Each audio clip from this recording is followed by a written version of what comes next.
Esta é a terceira denúncia contra José Dirceu no âmbito da Operação Lava Jato. A nova acusação criminal tem como base provas documentais e testemunhais contra o ex-ministro. De acordo com a denúncia, recursos da Engevix e da UTC, que deveriam ser destinados a obras da Petrobras, foram recebidos antes, durante e após o julgamento do mensalão. Segundo a Força Tarefa, entre 2011 e 2014 foram desviados R$ 2.400.000. Os procuradores afirmam que o dinheiro foi usado principalmente para cuidar da imagem de José Dirceu após o julgamento do mensalão. De acordo com a denúncia, em 2009, o ex-ministro contratou a empresa Entrelinhas Comunicação para prestar os serviços. Em 2011, a Engevix assumiu as despesas e pagou pela assessoria até 2013.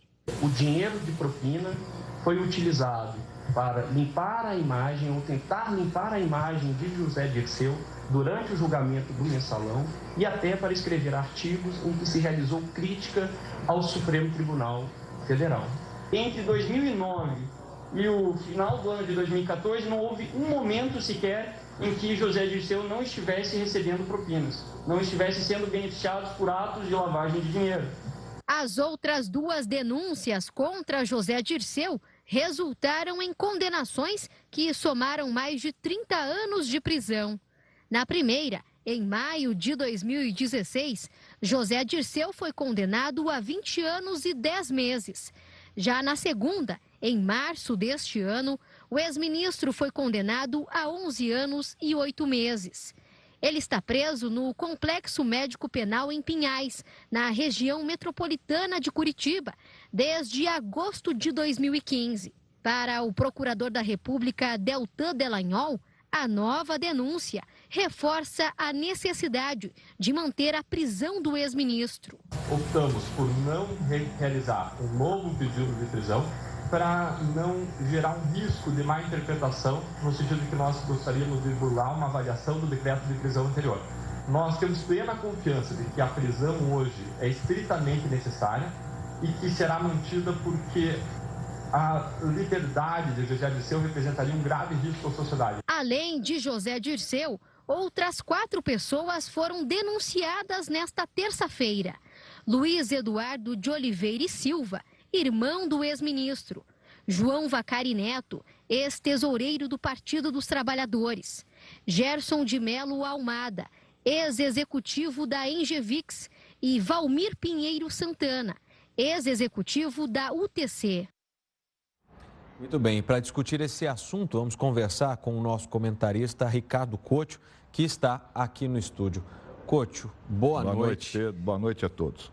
Que noite, podemos dizer assim, na justiça brasileira. No mesmo dia em que José Dirceu é denunciado novamente pelo Ministério Público por receber dinheiro enquanto estava preso, o Supremo decide conceder um habeas corpus. Há uma falta de sintonia, um confronto entre a Lava Jato, os promotores da Lava Jato e o Supremo Tribunal Federal? É um confronto, Pedro. Sabe, foi mais uma batalha de uma guerra aberta entre o Supremo, sob o comando do Gilmar Mendes na primeira turma, e a força-tarefa da Lava Jato. Isso já aconteceu na semana passada, que vários foram soltos também. O Ike Batista também, o Gilmar Mendes mandou soltar. E agora à noite o Carlos Eduardo, procurador da Força Tarefa, disse que o Zé Dirceu vai voltar logo para a prisão. Quer dizer, é uma guerra que não acabou, pelo contrário, ela cada vez tende a aumentar mais. Muito bem. Bom, para a gente continuar conversando sobre esse assunto, vocês sabem aí, pessoal de casa, que o nosso apresentador, Heródoto Barbeiro, está nos Estados Unidos, a convite da CNN, participando de um intercâmbio nos estúdios da emissora em Atlanta. E a gente vai colocar ele nesse debate, nessa conversa sobre essa soltura do José Dirceu. O Heródoto Barbeiro já nos ouve. Boa noite, Heródoto. Olá, Pedro.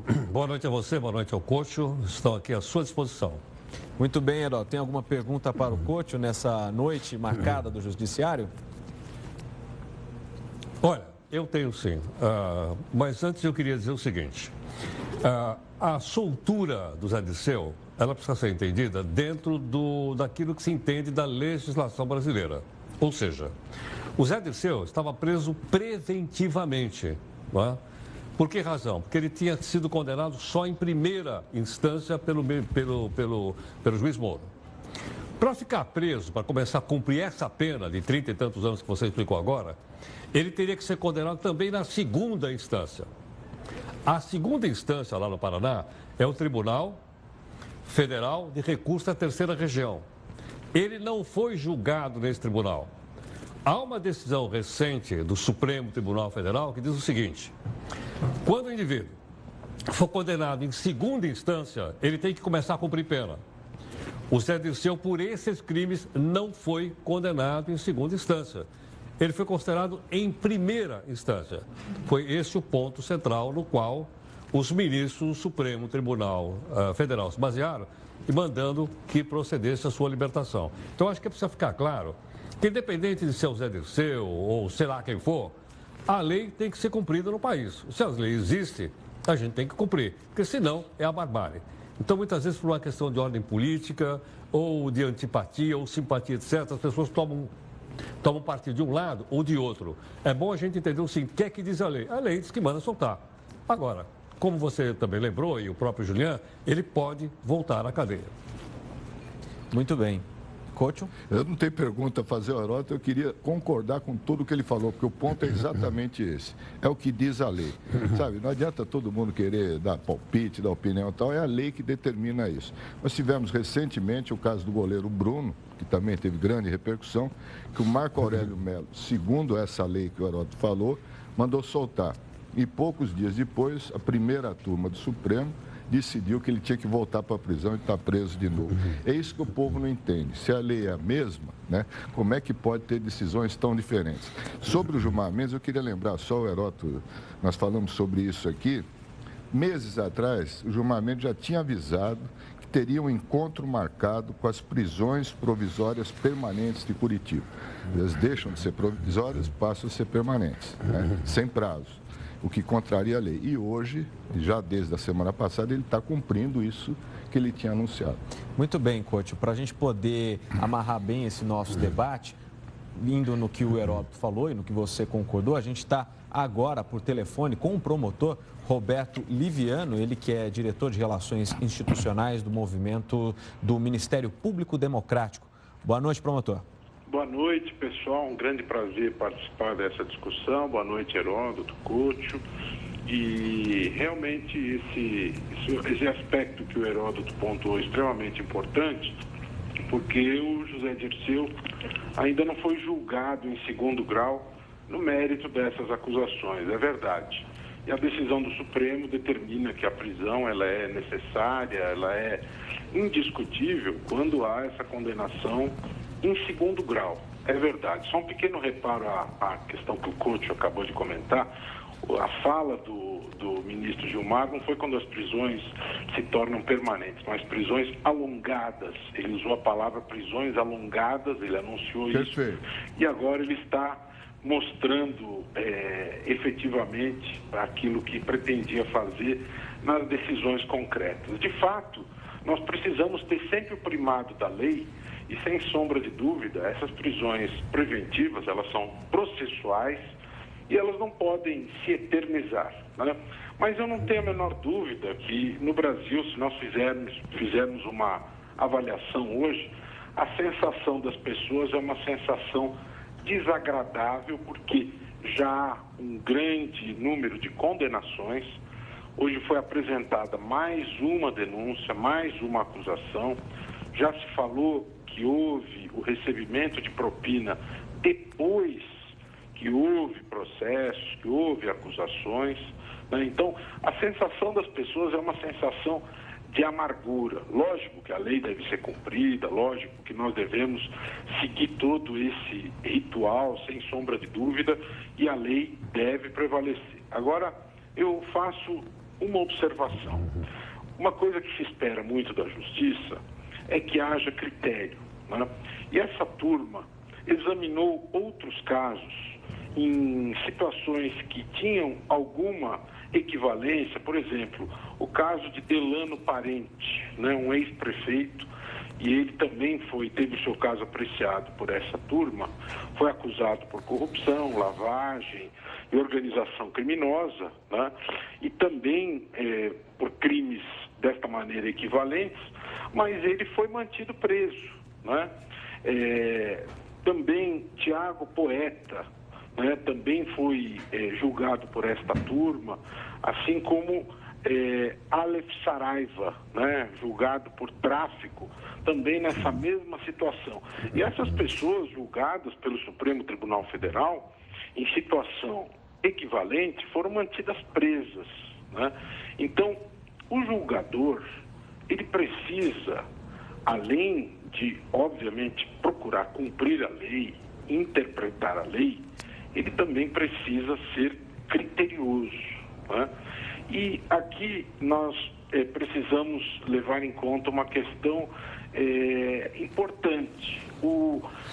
Lógico que legalmente, formalmente, Dias Toffoli e Lewandowski, eles não tinham obrigação legal de se dar por impedidos, né? Mas Dias Toffoli, por exemplo, ele foi subordinado a José Dirceu. José Dirceu era seu chefe no Ministério da Casa Civil, era subordinado a ele diretamente, né? Essas situações todas, apesar de não haver um impedimento formal, isso gera nas pessoas uma situação desconfortável, né?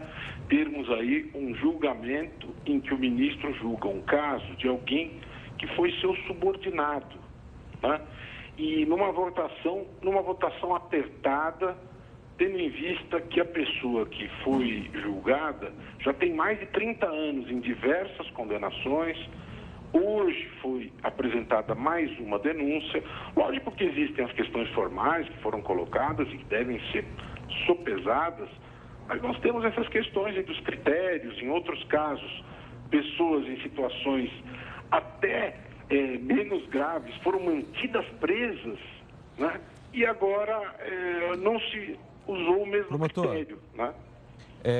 Para a gente continuar aqui com outras perguntas, eu vou abrir para o Heródoto Barbeiro, se ele quiser fazer uma pergunta para o senhor. Heródoto, você gostaria de fazer uma pergunta para o promotor Roberto? Olá, Roberto. Eu gostaria sim de fazer uma pergunta. É o seguinte: hoje mesmo o Ministério Público apresentou novas denúncias contra o Zé Dirceu.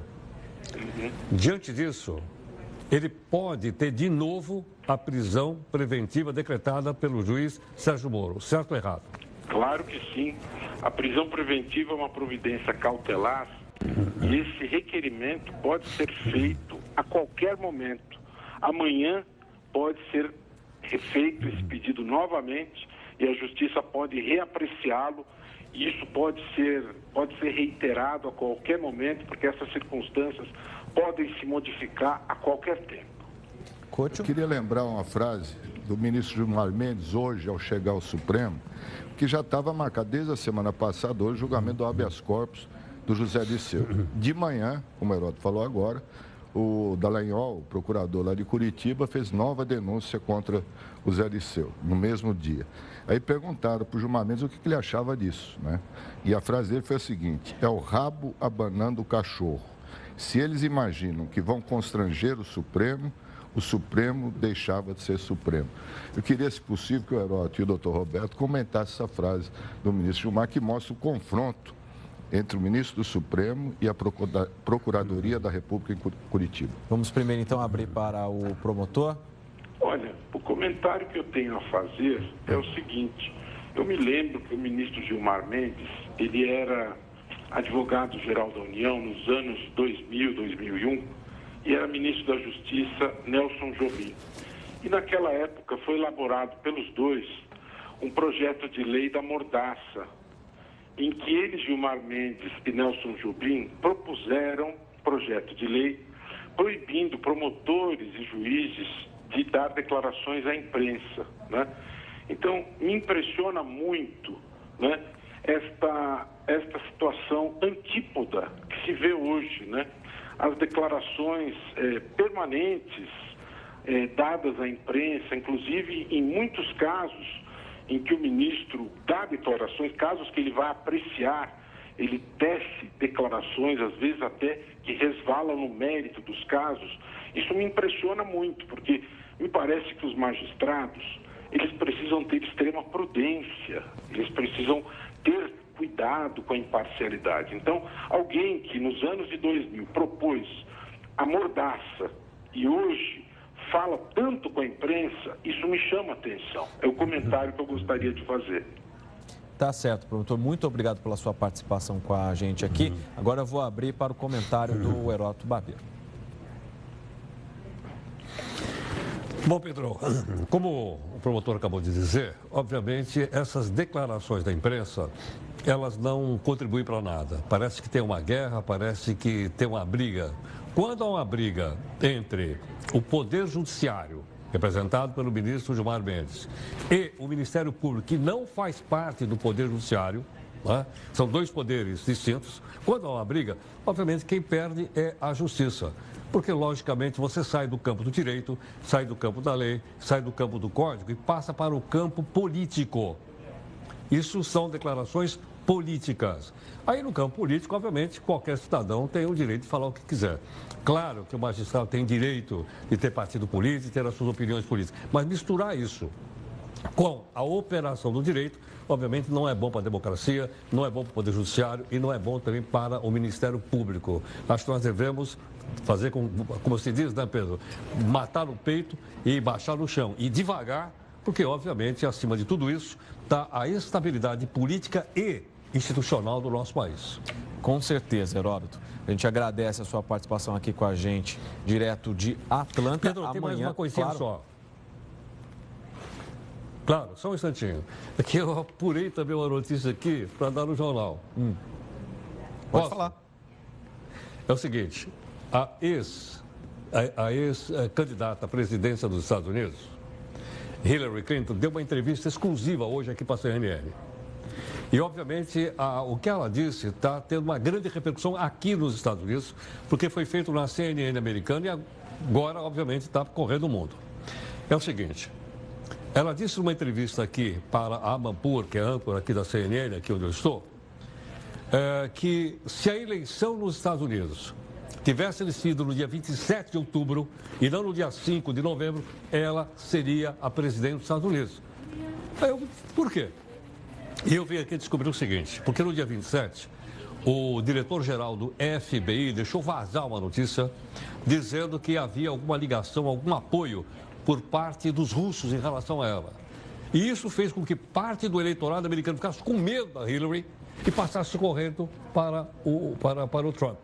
E por esse motivo, então, o Trump ganhou a eleição. É verdade que é uma fala, como a gente disse, de pessoa que perdeu a eleição. Mas, de qualquer forma, foi isso que ela falou agora há pouco. E mais, foi uma entrevista na qual ela não tomou nenhum cuidado como ela tomava quando era candidata. Ela falou o que veio na cabeça. E mais, se você vê a entrevista toda, é uma entrevista assim, bastante rancorosa, bastante dura que ela faz, dizendo que, por isso, ela considera a eleição do Trump ilegítima. Haja visto que houve uma manipulação, segundo ela, que fez com que o eleitorado pulasse para o outro lado e ficasse ao lado do Trump. É isso aí, Pedro. A gente volta amanhã aqui da redação da CNN em Atlanta, nos Estados Unidos. Até mais, um abraço a todos.